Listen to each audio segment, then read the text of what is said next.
Muy buenos días, bienvenidos, bienvenidas a esta última edición del año 2023 del Cohete a la Luna Radio, aquí en la Radio de las Madres, en la radio de EVE. Buen día, Horacio Berbisky. Buen día, Marcelo. Buen día, Ricardo Aronskin. Bienvenido. Buen día, ¿cómo estás? Hoy fue más fácil llegar, ¿no? El día de la tormenta. Lo tenemos también del otro lado del cristal a Pablo Vina en los controles y a Rolo Fernández en la producción. Y vamos a tener dentro de un rato por teléfono a Julia Estrada, a la diputada Julia Estrada del Centro de Economía Política Argentina, CEPA, que ha hecho un trabajo excelente de análisis de la ley Ómnibus, a la que la rebautizó muy bien. Viste que Milei habló el 31 a la noche en Cadena Nacional, ayer a la noche, 30, y dijo que no es ley ómnibus, que es ley bases de no sé qué. Y Julia, en cambio, le pone ley Argentina en venta. Está bien. Es más gráfico, una puja nominal. Y bueno, vamos a conversar con Julia sobre estas cosas, ¿no? ¿A qué cajas chinas te referís en tu artículo principal de hoy, Horacio? Básicamente me refiero a que el gobierno comenzó mandando el decreto 7023 y como vio que había muchas reacciones que hacían dudosa su aprobación por el Congreso, lo incluyó en la ley esta a la que nos referíamos recién. Hay un artículo de la ley que dice: apruebas el decreto tal. El decreto es un decreto de 300 y pico de artículos. Sí. Y entonces hay un artículo de la ley que dice: apruébase los 300 artículos de la otra ley, que a su vez modifican 70 leyes. Por eso son cajas chinas, ¿no? Y en el fondo aparece la cola del diablo. Es el sentido del título, ¿no? Bueno, Milei, cuando explica por qué la ley se llama Bases, hace una referencia a Juan Bautista Alberdi, y dice que es por Alberdi. Ahora, esta semana hubo una declaración del juez de la Cámara Federal de Casación Penal, Alejandro Slócar, que hizo una cita de Alberdi, justamente. Una cosa que Alberdi no publicó en vida, pero que quedó y está publicada en sus escritos póstumos, que a mí me parece la mejor definición que he oído hasta hoy del gobierno de Milei, hecha por su ídolo Juan Bautista Alberdi, que dice: los liberales argentinos son amantes platónicos de una deidad que no han visto ni conocen. Ser libre, para ellos, no consiste en gobernarse a sí mismos, sino en gobernar a los otros. La posesión del gobierno, he ahí toda su libertad. El monopolio del gobierno, he ahí todo su liberalismo. El liberalismo, como hábito de respetar el disentimiento de los otros ejercido en nuestra contra, es cosa que no cabe en la cabeza de un liberal argentino. El disidente es enemigo. La disidencia de opinión es guerra, hostilidad, que autoriza la represión y la muerte. Juan Bautista Alberdi sobre Javier Gerardo Milei. Es impactante, yo me quedé alucinado cuando... Yo he visto algunas cosas de los escritos póstumos de Alberdi, de Sarmiento. Lamentablemente, digamos, el ritmo que uno lleva no te permite leer todo lo que te gustaría leer. En Nueva York hay una librería muy buena que se llama Gotham Books, que tienen unos pin que cuando compras un libro te dan el pin que dice tantos libros y tan poco tiempo. Tantos libros y tan poco tiempo. Bueno, las cosas que uno encuentra leyendo a Sarmiento y Alberdi son extraordinarias, y esta que encontró Alejandro Slócar realmente vale la pena, ¿no? Ahora, tanto el decreto como la ley, el gobierno intentó fundamentarlos en la Constitución Nacional. Pero intentó, pero no pasó de tentativa. Digo, quiso, pero no pudo. Los considerandos mencionan 2 artículos de la Constitución, el 76 y el 99. El 76 es el artículo de la Constitución que prohíbe, y estoy citando textualmente, la delegación legislativa en el Poder Ejecutivo, salvo en materias determinadas de administración o de emergencia pública, con plazo fijado para su ejercicio y dentro de las bases de la delegación que el Congreso establezca. Y el 99 es el artículo sobre atribuciones del Poder Ejecutivo. El inciso 3 del artículo 99 dice que el Poder Ejecutivo no podrá en ningún caso, bajo pena de nulidad absoluta e insanable, emitir disposiciones de carácter legislativo. Pero bueno, en derecho siempre hay un pero. Agrega, ante circunstancias excepcionales que hicieran imposible seguir los trámites ordinarios para la sanción de las leyes, el Poder Ejecutivo podrá dictar decretos por razones de necesidad y urgencia, siempre que no se trate de normas que regulen materia penal, tributaria, electoral o del régimen de partidos políticos. Ahora, digo, materias determinadas de administración, tanto el decreto como la ley, versan sobre todo, todo lo habido y por haber. Y lo del plazo, un plazo fijado para su ejercicio, digamos, podría haber puesto para siempre también, porque fija 2 años hasta el último día del año 25, pero el faculta por Ejecutivo para prorrogarlo por otros 2 años, claro, sin nueva intervención del Congreso. Es decir, todo el mandato de Milei, desde hoy hasta que termine el gobierno de Milei, es decir, para siempre. En definitiva, no es eso lo que dice la Constitución, claramente.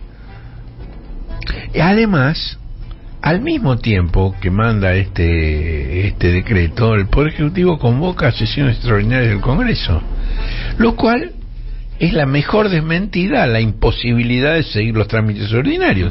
Si el Congreso está reunido, está convocado a extraordinarias, ¿por qué no mete también en el tratamiento de extraordinarias los temas que quiere poner en el decreto como ley? Ahí, bueno, hay una trampa, muchas trampas, pero hay una fundamentalmente, y es que la ley que regula el tratamiento legislativo de los decretos de necesidad de urgencia dice que el Congreso puede aprobarlos por sí o por no, pero no puede modificarlos. Es decir, no puede abrir la caja y ver qué hay adentro. No puede decir apruebo este artículo y no apruebo este otro. Eso se discutió mucho en el caso de las leyes y en el caso de los vetos presidenciales, si el presidente podía vetar parcialmente una decisión del Congreso o si tenía que vetar toda la ley. Finalmente quedó establecido que sí, que el presidente puede vetar selectivamente partes de una ley y no toda la ley. En el caso de los decretos de necesidad de urgencia no ha habido un tratamiento todavía que se refiera a eso, pero la ley dice claramente que no puede más que aprobarlo o rechazarlo. Y hay varios proyectos que tienden a modificar eso, porque ahora hay una carrera, digamos, los procaces que quedan, los radicales, el rejunte que armó Pichetto con Stolbizer, con Schiaretti, con López Murphy, con Monzó, con Massot. Que además le pusieron como juntaron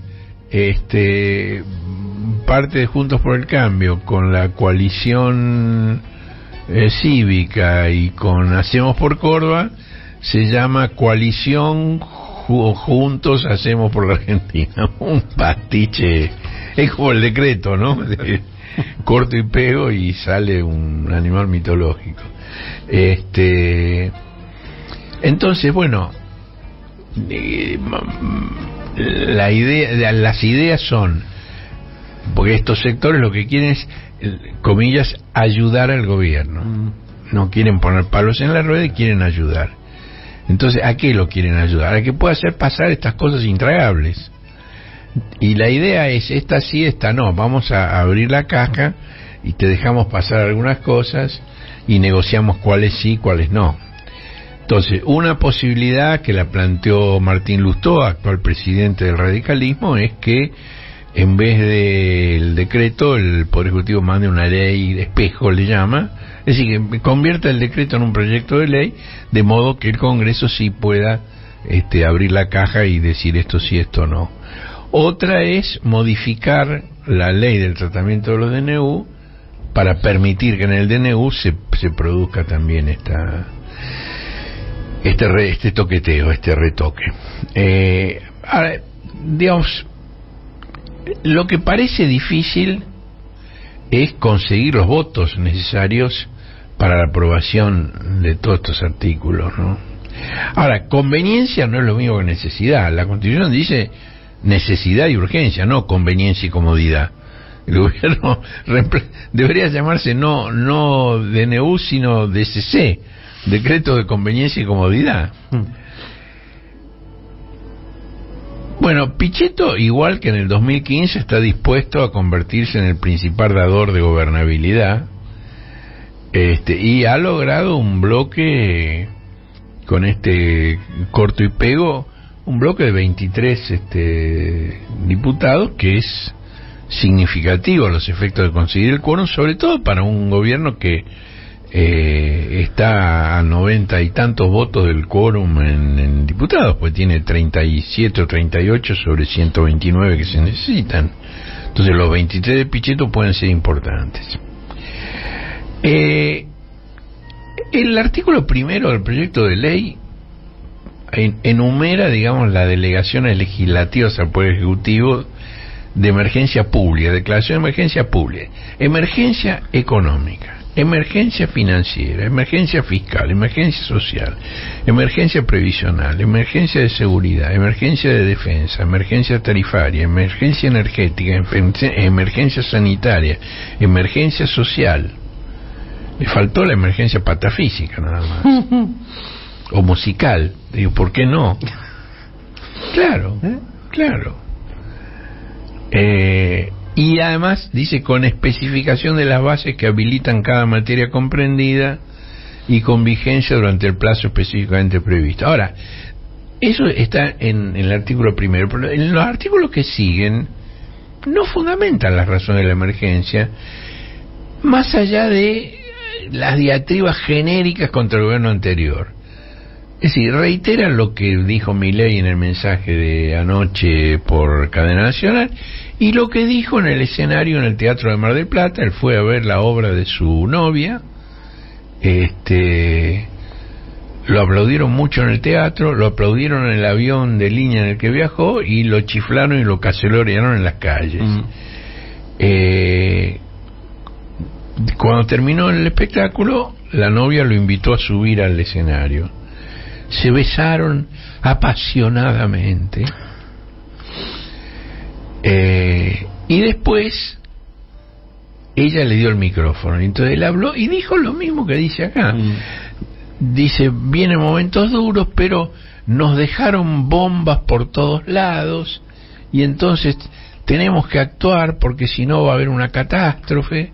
La catástrofe la está creando él. De proporciones bíblicas. Eso dijo anoche. En el teatro no dijo eso porque no daba para eso. La novia estaba en culo. No daba para hablar de la Biblia, digamos, ¿no? Ahora aplaudieron mucho. Digo, como show fue buenísimo. Es un stand-upero el tipo, ¿no? Ahora, la ley, bueno, aparte de esas diatribas contra el gobierno anterior, fuente de toda irracionalidad e injusticia, con cifras de comprobación imposible, tampoco explica de qué modo lo que dispone la ley va a contribuir al propósito que enumera de promover la iniciativa privada, así como el desarrollo de la industria y del comercio, mediante un régimen jurídico que asegure los beneficios de libertad para todos los habitantes de la nación y limite toda intervención estatal que no sea la necesaria para velar por los derechos constitucionales. Bueno, como dice Marcelo, toma mate con chocolate. Y seguimos con las cajas chinas. Sí. Pero Marcelo cita a otra persona. Ahora, esos derechos constitucionales son exactamente los que afectan el decreto y la ley, en disposiciones que abarcan todos los rubros habidos y por haber, y que junto con decisiones previas del ministro de Economía Luis Caputo y con disposiciones del decreto y de la ley conspiran en forma directa contra el desarrollo de la industria y del comercio. Ni el lenguaraz Manuel Adorni, que, anticipemos esto, tiene una larga relación prebendaria con el Estado, de lo cual en algún momento vamos a ocuparnos, ni él podría explicar qué beneficio de la libertad obtendrían, por ejemplo, los hinchas de Racing. Vos hinchas Racing, Marcelo, ¿no? No. ¿Vos? No. San Lorenzo. San Lorenzo. Los hinchas de Boca, Racing, Newell's, Estudiantes, Banfield o Lanús, si dejaran de ser clubes sociales y pasaran a integrar la cartera de inversiones de Todd Boehly, el gran empresario estadounidense que ya compró el Chelsea de Inglaterra, cuando el gobierno británico amenazó con sanciones contra el propietario anterior, que era el oligarca ruso Roman Abramovich, en represalia por la guerra de Rusia con Ucrania, ¿no?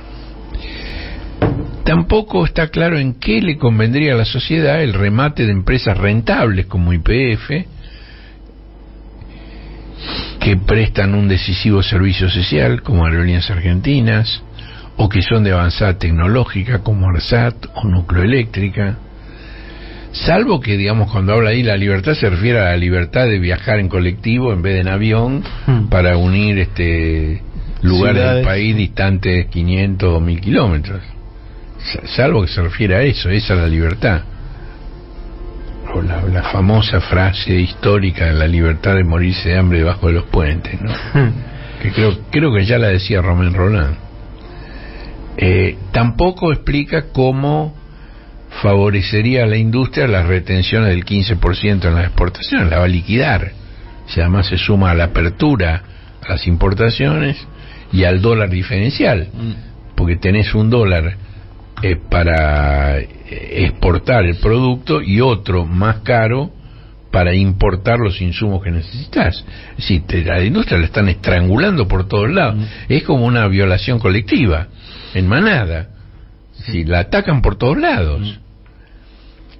Tampoco explican qué ventajas entraña la renuncia a la zona económica exclusiva de 200 millas en el mar.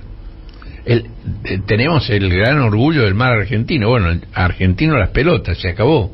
No va a ser más mar argentino. Si cualquiera va a poder pescar sin control. Es una locura. Una locura. Otra, ¿a quién le sirve que YPF ya no tenga como principal finalidad lograr el autoabastecimiento de hidrocarburos? Ahora lo que tiene el objetivo es el negocio, el desarrollo comercial, sus objetivos crematísticos, ganar guita. Es lo que hizo Repsol. Es decir, Repsol se cansó de exportar sin invertir para aumentar reservas, y eso fue lo que llevó al estrangulamiento de la balanza de pagos y obligó al gobierno en la gestión de Cristina a reestatizar YPF. ¿Qué utilidad social tendrá la disolución de la Agencia Nacional de Laboratorios Públicos? Tenemos una nota excelente de Diego Hurtado sobre el tema, explicando qué son los laboratorios públicos, para qué sirven, qué ventajas implican. Tenés remedios baratos para enfermedades que no les interesan a los laboratorios, porque no les dan la rentabilidad necesaria, porque son enfermedades que no tienen sectores masivos de la población. Entonces los laboratorios no los hacen, o si los hacen te los cobran a precios astronómicos. El laboratorio público justamente compensa eso, hace buenos medicamentos para enfermedades complicadas que no le interesan a los laboratorios y te los pone a tu disposición a un precio razonable. ¿Qué ¿qué sentido tiene lo que Guillermo Francos, el ministro del Interior, le dijo a los empresarios del programa Pro Pyme de Techín? Yo tuve que leerlo varias veces porque me mareaba la frase de... Dice, como ha dicho el presidente varias veces, la cita de autoridad de Guillermo Franco, la obligación de ustedes es hacerse ricos. Mirá lo que le dice a los empresarios. Los empresarios no lo saben eso, ¿no? Porque generar riqueza es lo que genera trabajo y la posibilidad de desarrollarse como sociedad. Bueno, consulta con Estados Unidos, que es donde está la mayor cantidad de ricos del mundo, y fíjate la expectativa de vida de la población que viene disminuyendo año tras año en Estados Unidos. ¿A quién le aprovechará que los activos del Fondo de Garantía y Sustentabilidad del ANSES sean transferidos al Tesoro? Ahí el gobierno ha dejado trascender, de esto se ocupa mucho la nota de Julita Estrada y Hernán Lecter, sobre la cual vamos a hablar después.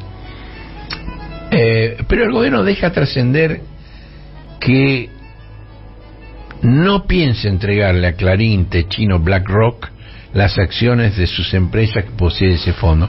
En la nota de Julita y de Hernán hay un cuadro con información oficial de ANSES de cuál es la tenencia accionaria del Fondo de Garantía y Sustentabilidad. Cuando se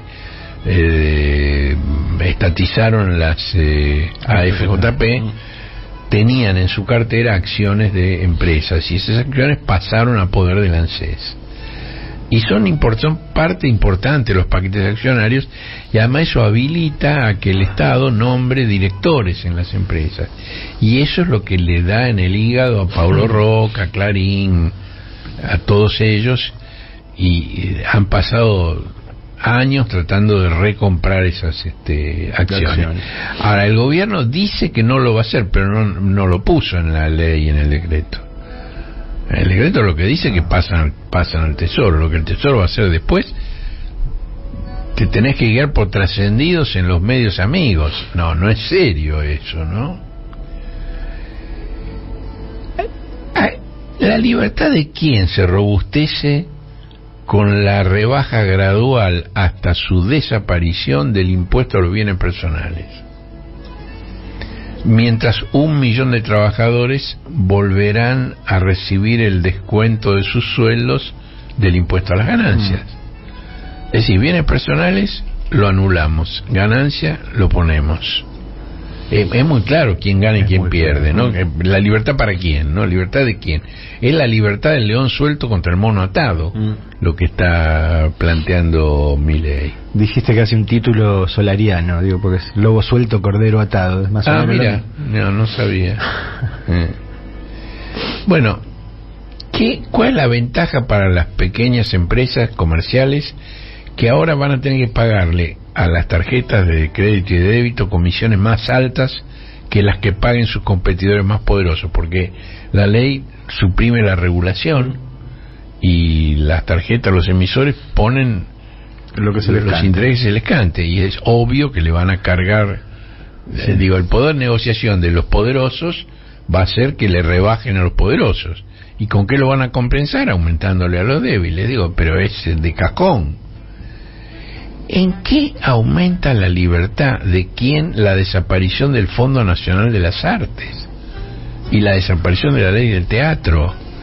Tenemos una nota excelente de Roberto Tito Cosa, el autor teatral argentino, que dice que no hay derecho a hacer esto, cuenta la historia. Tito dice que la Argentina es un caso único en el mundo, que no hay tanto teatro independiente en ningún otro país del mundo. Es verdad, la cantidad de obras, y eso ha sido un crecimiento que se dio a partir de esa ley del teatro. Y él cuantifica y dice que no se trata, no lo hacen por ahorrar, porque dice que la ley de teatro es un gasto inferior al que insume los arreglos en la quinta presidencial de Olivos. ¿A quién le conviene que cualquier renegociación de la deuda externa la pueda decidir el Poder Ejecutivo sin aprobación del Congreso? ¿A quién le conviene que se suprima la cláusula que decía que las renegociaciones de deuda solo son admisibles si se consigue una extensión de plazos o una rebaja de intereses. Ahora no. Ahora podés renegociar para pagar más caro y tener que pagar más rápido. Es el inciso Sturzenegger, ¿no?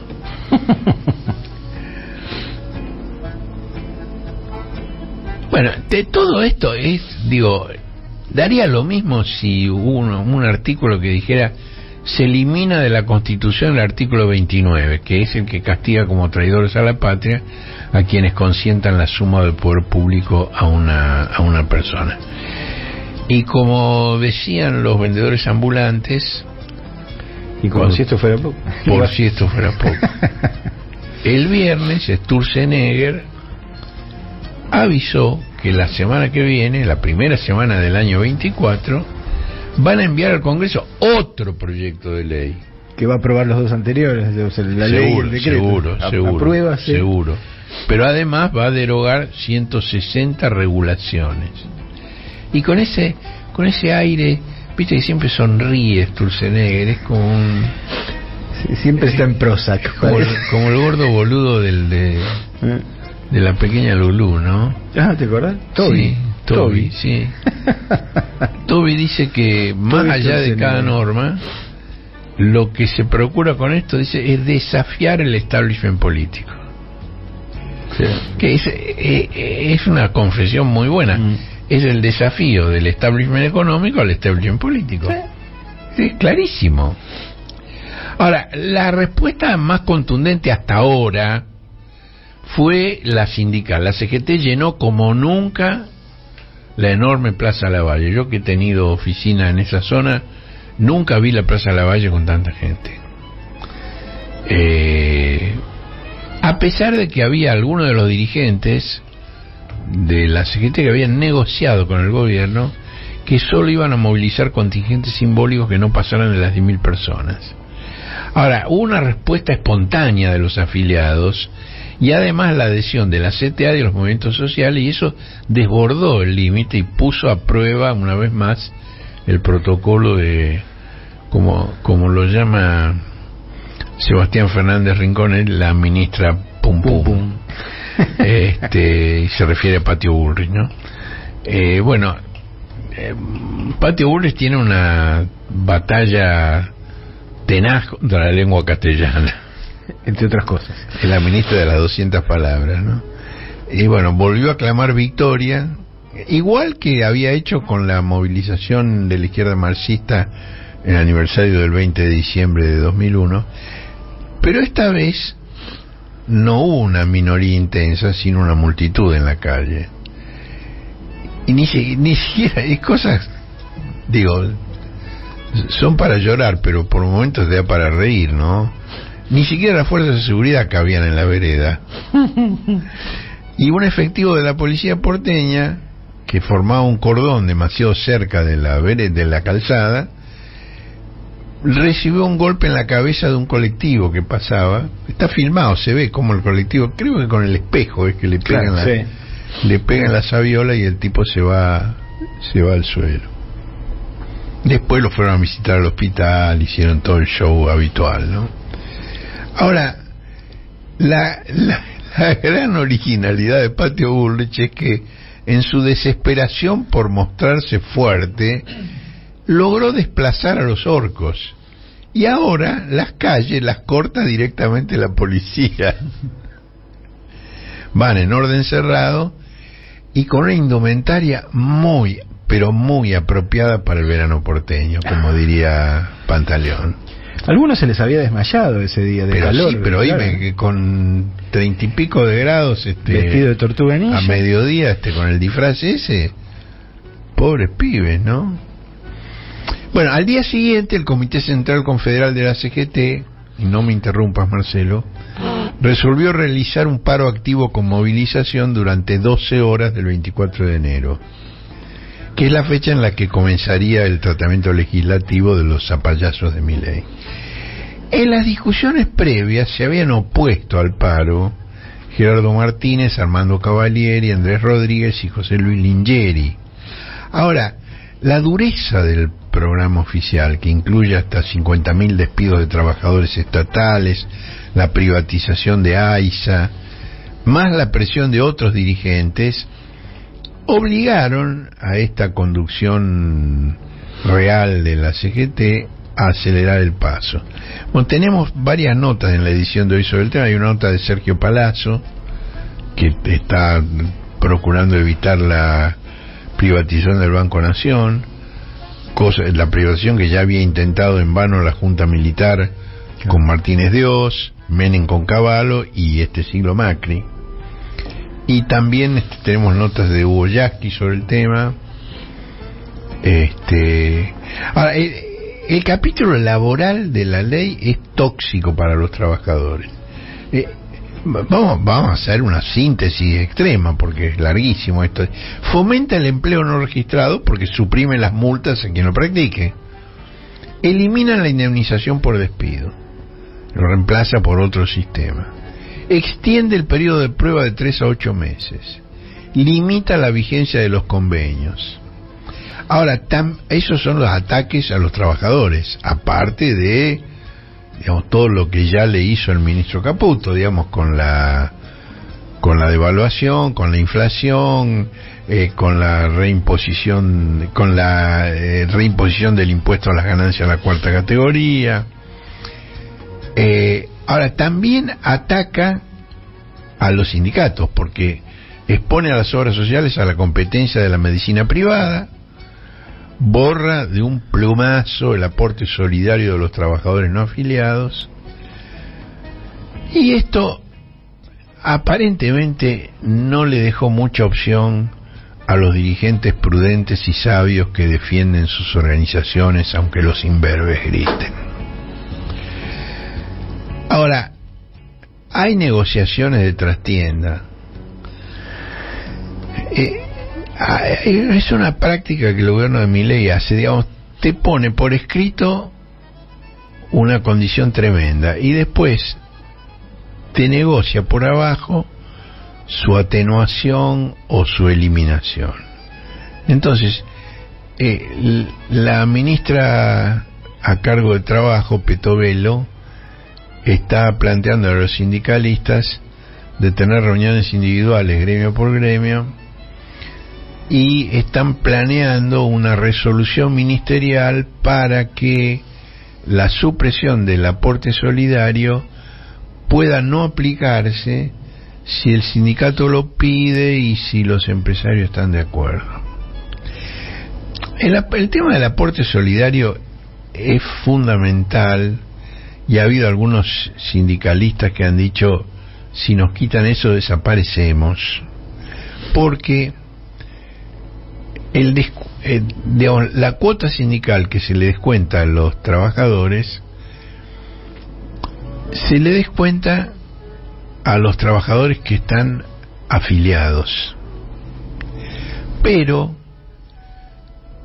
como esto justamente desfinanciaba a los sindicatos, se compensó con una cláusula que decía que el resto, los no afiliados, también se le va a descontar, menos, pero también se le va a descontar, creo que es 2% en vez de 3%, porque, y eso se llama aporte solidario, porque cuando hay una negociación salarial o de condiciones de trabajo que hace el sindicato, beneficia a todos, estén afiliados o no estén afiliados.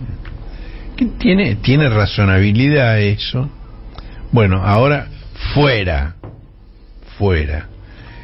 salvo que vengas al pie y negocies conmigo.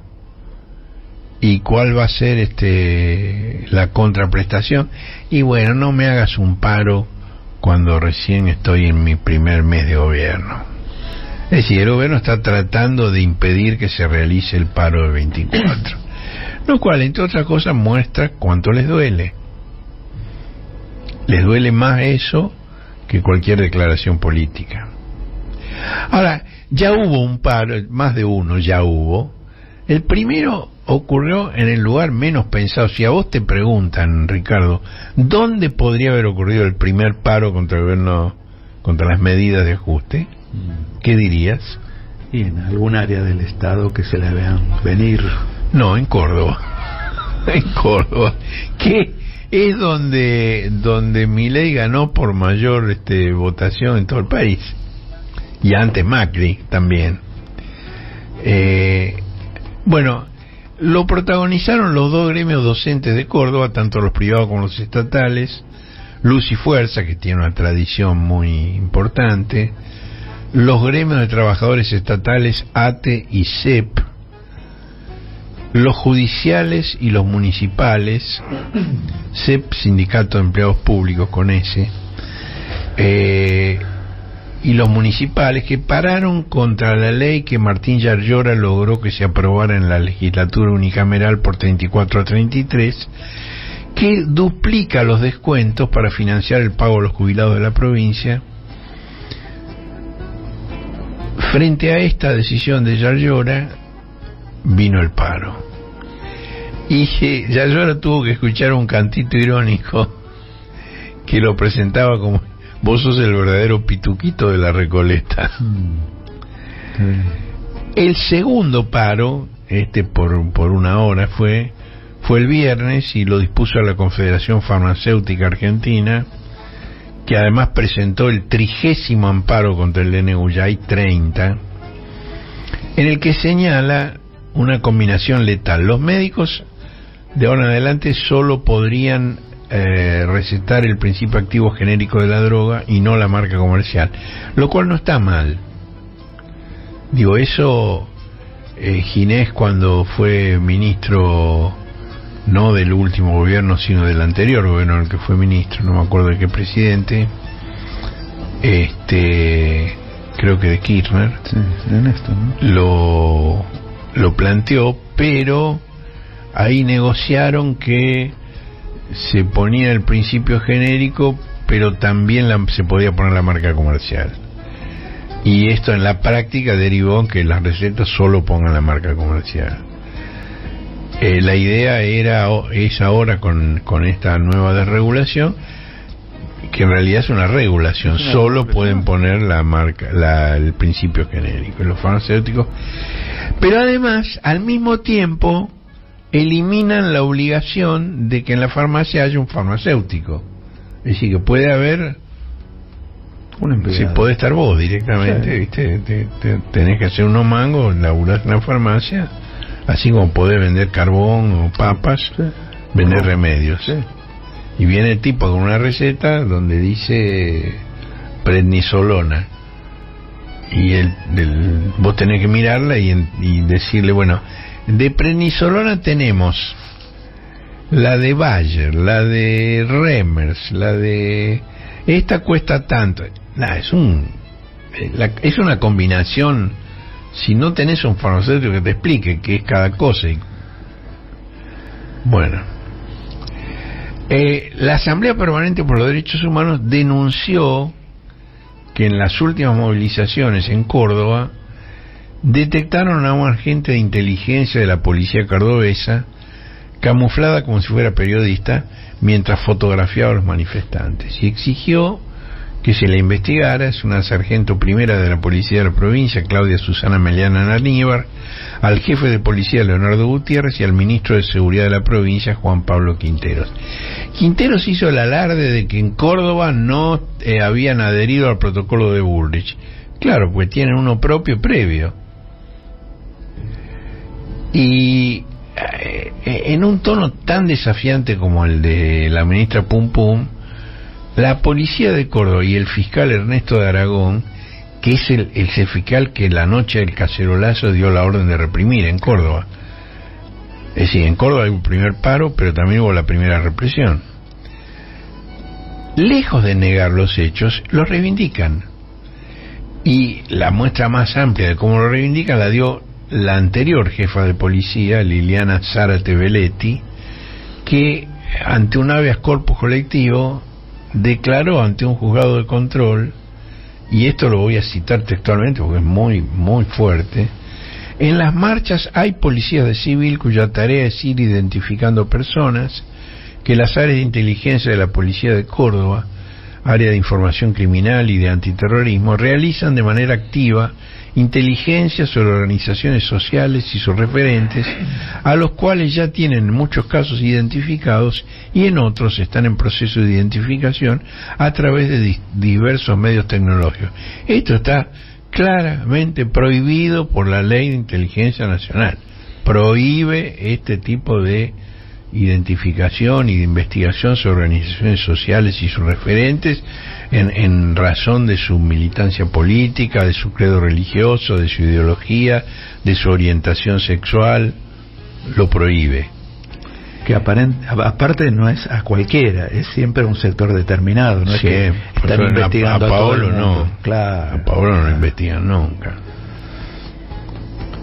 Bueno, incluso la policía de Córdoba puso a disposición del juzgado todo el material que las áreas de inteligencia de la policía provincial habían juntado, que incluye datos personales y fotografías. Bueno, salgamos de Córdoba, que además hace mucho calor, volvamos a la ley argentina en venta. La técnica legislativa es muy endeble. Digo, en la técnica legislativa usualmente se dice que se deroga y se considera sin efecto legal todas las normas, reglamentos y disposiciones que se opongan al decreto o a la ley nueva. Bueno, en vez de hacer eso, aquí invitan a las provincias y a la capital federal a dictar, en el ámbito de sus respectivas competencias, las normas necesarias o convenientes para el cumplimiento de esos fines, cosa que en muchos casos es imposible porque las constituciones provinciales prohíben buena parte de las cosas que mi ley quiere hacer en el decreto y en la ley, de modo que el cumplimiento de esto es altamente improbable. Es decir, hay algunas cosas que ya están en vigencia y que se van a aplicar y te las van a dar por la cabeza, como la ley de alquileres, por ejemplo, como las comisiones de la tarjeta de crédito a las cuales nos referíamos antes, pero hay otras que no se van a poder aplicar porque requieren de una complicidad de las provincias que no se va a producir. Y bueno, las provincias y los municipios no solo no van a dictar esas resoluciones complementarias porque no pueden hacerlo y porque no quieren hacerlo, sino que además ya han empezado a litigar en los tribunales. Por ejemplo, uno de los amparos lo presentó la Federación Argentina de Municipios, que congrega más de 500 intendencias de todo el país y de todas las tendencias políticas que hay en el país. Y se han presentado pedidos de nulidad en los fueros laboral y contencioso administrativo federal. Y el gobierno de La Rioja impugnó el decreto directamente ante la Corte Suprema porque es un conflicto entre la nación y una provincia. En ese caso, no es que pidieron un per saltum, como se dijo erróneamente en algún momento, sino que es competencia originaria de la Corte Suprema, porque es un tema que afecta la relación de la nación con una de las provincias que la constituyen. Y lo hizo con el patrocinio del ex ministro de la Corte, Raúl Zaffaroni, y del constitucionalista Gustavo Ferreira. Ahora, los peronistas conservadores Horacio Rosati, Juan Maqueda y Ricardo Lorenzetti, y el liberal Carlos Rosenkrantz, que son los 4 jueces supremos, patearon el caso hasta después de las vacaciones de enero, como si el tema no tuviera necesidad ni urgencia. Bueno, hoy La Nación interpreta que ese es el plazo que la Corte le fija al gobierno para negociar con los afectados una solución consensuada política y no judicial, porque si no sí van a intervenir y le van a sacudir al gobierno. Se interpreta la Nación de hoy. Ahora, tiene lógica porque los antecedentes de la Corte en estos temas no son auspiciosos para el gobierno, porque hay 15 fallos previos sobre el decreto de necesidad de urgencia que, para considerar válidos los decretos, fijan requisitos que este decreto 70 no de ninguna manera reúne. Tenemos una nota en la misma edición, en esta misma edición del cohete, de Héctor Recalde, que con su habitual precisión expone sobre estos precedentes de la Corte. Ahora, cosas que yo me pregunto cómo lo piensan, digo, cómo funcionan esas cabezotas, porque era previsible que este decreto y esta ley iban a producir una catarata de amparos y de recursos judiciales. Era de cajón que iba a ser así. Ahora, ¿quiénes tienen que fallar sobre los amparos? Los jueces. Bueno, el gobierno también puso en pie de guerra a los jueces, pues los incluyó en la ley, disponiendo algo que varios gobiernos han intentado y ninguno ha conseguido hasta ahora, que es el traspaso a la justicia porteña de los juzgados de lo que se llama la justicia nacional, que no es nacional, es porteña, y el traspaso tiene sentido. Bueno, los jueces están en pie de guerra, las asociaciones de magistrados están haciendo declaraciones beligerantes, salvo que en este caso, igual que con la CGT, digamos, te llame Cuño Libarón y te dice: vení Figueras, vení vos Aronquín, vos no querés esto, bueno, lo podemos postergar, no lo sacamos de la ley, lo dejamos, pero no lo aplicamos, como con los juicios por jurados que están en la Constitución desde 1853, y todavía, ¿cuánto pasó del 1853, Marcelo, vos que sos el matemático de la 170, mesa? ¿no? Sí, justo, sí.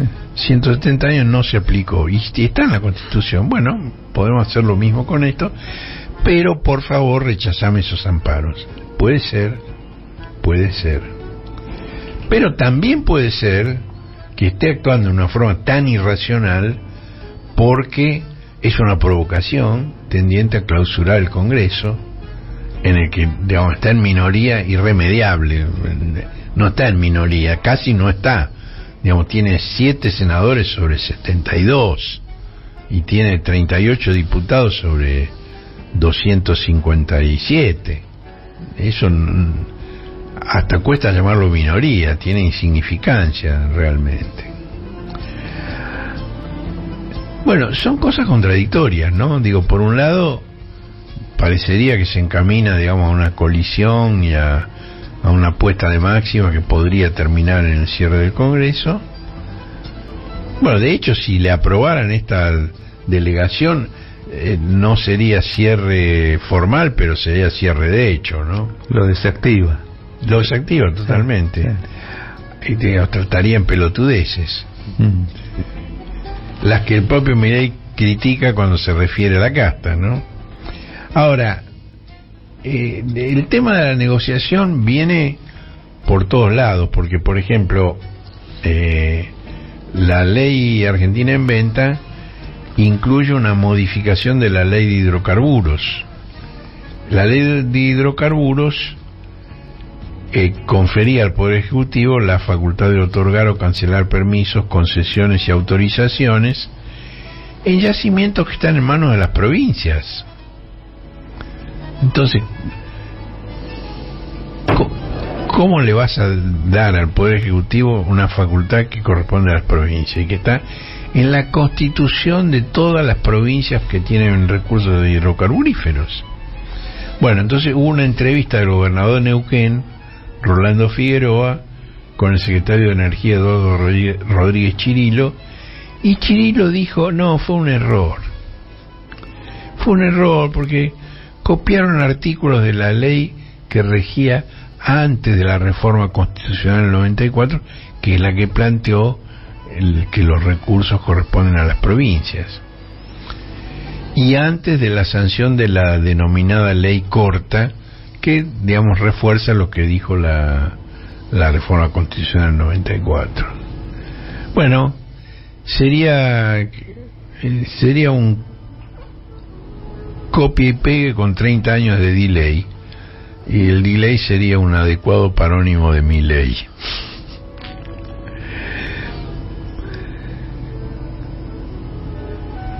Bueno, la ley también avanza sobre el Código Penal, con la reforma que Bullrich ya había planteado durante el gobierno de Macri y que no pudo imponer, para liberar de responsabilidad a las fuerzas de seguridad, incluso si tiran por la espalda a alguien que se escapa, como hizo el policía Luis Chocobar y los prefectos que mataron al chico mapuche Rafael Nahuel, siempre por la espalda. Y fueron condenados todos ellos, los 5 prefectos y Chocobar. Bueno, Chocobar tiene una pena condicional, pero fue condenado e inhabilitado para ser policía. Bueno, el artículo 34 del Código Penal, que reforma la ley argentina en venta, declara que no será punible el que obrara en cumplimiento de un deber o en el legítimo ejercicio de su derecho, autoridad o cargo. Es decir, hasta ahora los jueces, y por eso están condenados Chocobar y los prefectos, planteaban que en el juicio tenés que demostrar que actuaste en legítima defensa. Bueno, ahora no. Ahora, si actuaste en cumplimiento del deber o en el legítimo ejercicio de tu autoridad, y el juez deberá interpretar en favor del policía la proporcionalidad del medio empleado. Es decir, hay una reunión de 5 personas y le tirás con una ametralladora. Bueno, no hay que interpretar la proporcionalidad a favor de la víctima, sino del victimario. También queda impune quien se defienda de quien esgrima un arma falsa o de quien atacare con un arma mientras huye. Digo, ¿qué redacción? ¿Cómo vas a atacar con un arma mientras huís? ¿Qué tenés ojos en la nuca? ¿Cómo es eso? Ahora, lo del arma falsa es muy importante porque hasta ahora, digamos, era distinto la responsabilidad si le tirabas a un tipo que tenía un fierro de verdad y te apuntaba con un fierro de verdad, que si matabas a un tipo que tenía una pistola de juguete o una cosa que no era un arma, que simulaba hacerlo. Ahora no, ahora es lo mismo. Y además no pueden querellar la víctima si sobrevivió ni los familiares si murió. Listo. Ahora se armó una confusión con el artículo 34, pero no con esto, sino con otro inciso, con el inciso 5 del artículo 34, porque el contador Aníbal Fernández, ¿se acuerdan que fue ministro de Seguridad del doctor Fernández? Armó una confusión terrible porque dijo en sus redes antisociales que con esta reforma se iban a terminar los juicios por crimen de lesa humanidad, porque el inciso 5 declara que no son punibles quienes actuaran en virtud de obediencia debida. Y dijo que como esta sería la ley penal más benigna, se anularían los juicios y quedarían en libertad todos los represores. Esto es una burrada monumental. El contador Fernández, que dice ser abogado, ignora que el artículo 34, inciso 5, sobre obediencia debida, lleva 102 años de vigencia. Está en el Código Penal de Rodolfo Moreno de 1921, letra por letra, coma por coma, no se tocó. Así que no hay ley penal más benigna que pueda beneficiar a nadie en este artículo y este inciso. Bueno, realmente es mejor que el contador Fernández se dedique a hacer la publicidad de la cámpora, que en eso sí es una autoridad indiscutida, un pionero. Bueno, el código bullrichonista también modifica el artículo 194, es el de los cortes de rutas y calles, y entonces la pena que había por el corte, que era de 2 años de prisión como máximo, pasa a ser a 3,5. No escarcelable. Exactamente, de cumplimiento efectivo. Si llevas un arma impropia, el código le llama arma impropia, por ejemplo, al palo en que enroscas la bandera, a 4 años. Si dirigís, organizás o coordinás el corte, aunque no estés presente, 5 años.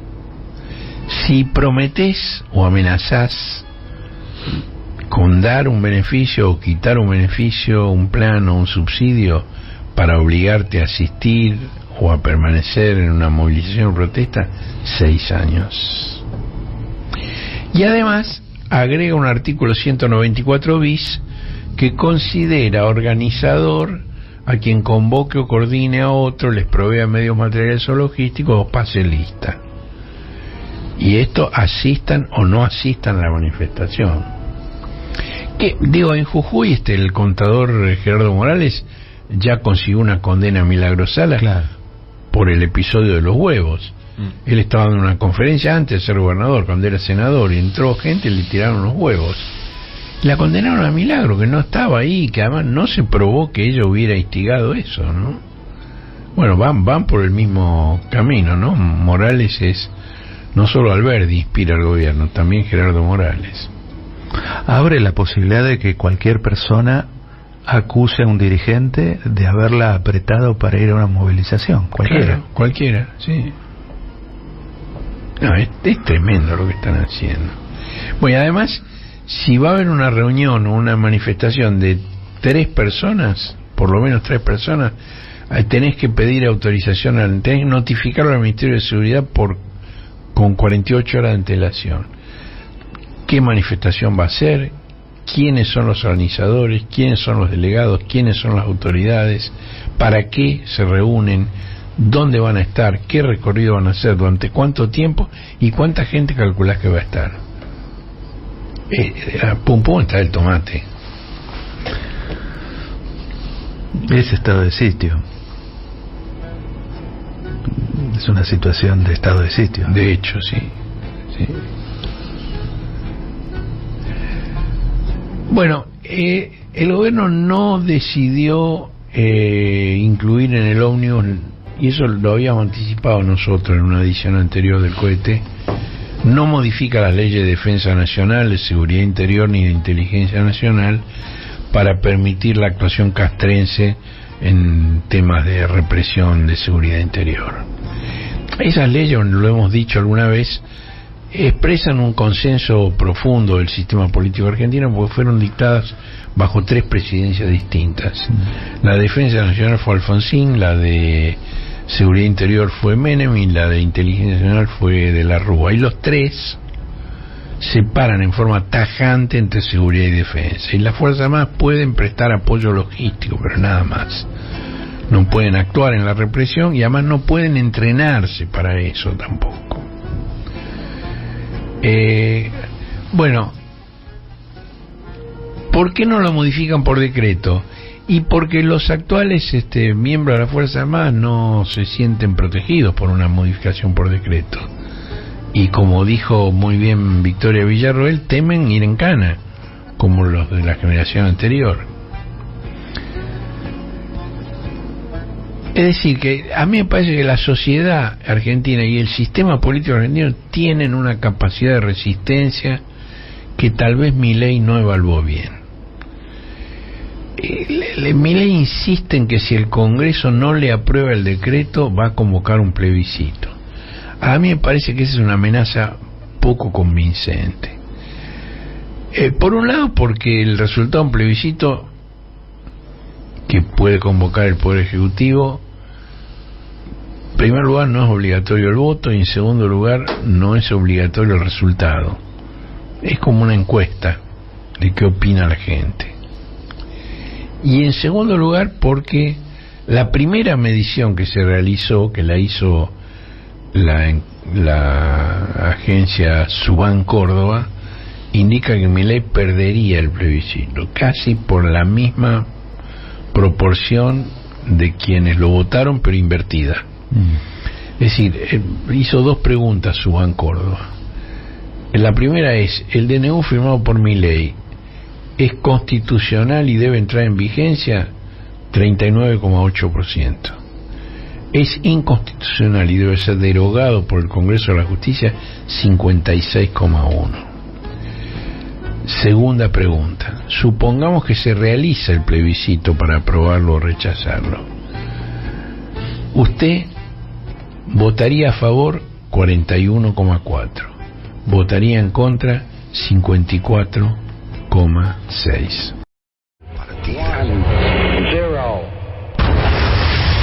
El cohete a la luna radio. Un desplazamiento estelar. Con Horacio Verditsky, Marcelo Figueras y la participación de Josefina Bolis y Guillermo Hernández. Domingos de 9 a 12 por AM 530.